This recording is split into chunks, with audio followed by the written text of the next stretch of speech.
Yun, good morning, good morning. So, bagong lahat, batiin ko muna kayo ng Merry Christmas. So, ngayon, ito, papakita ko sa inyo itong ating gamit na kolong-kolong o tinatawag nilang garong dito sa amin.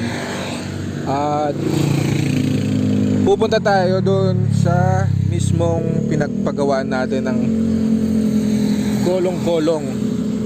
So, sa lahat ng mga nagtatanong kung saan ko nga ba pinagawa itong kolong-kolong na to, pupunta tayo ngayon doon sa may Malasiki, sa Zone 3 Balikitiw. At kinausap ko yung may-ari dahil magpapalit tayo ng side wheel. So, pakita ko lang.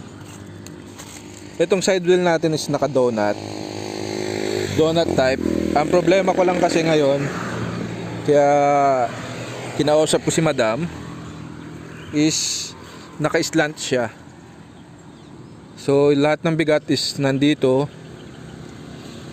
Mabuti na lang talagang mabait si madam. So punta lang daw tayo doon at papalitan nila. Kaya tara, samahan nyo ako guys, at papakita ko kung napakarami nilang order ngayon dahil halos everyday marami silang order. Let's go.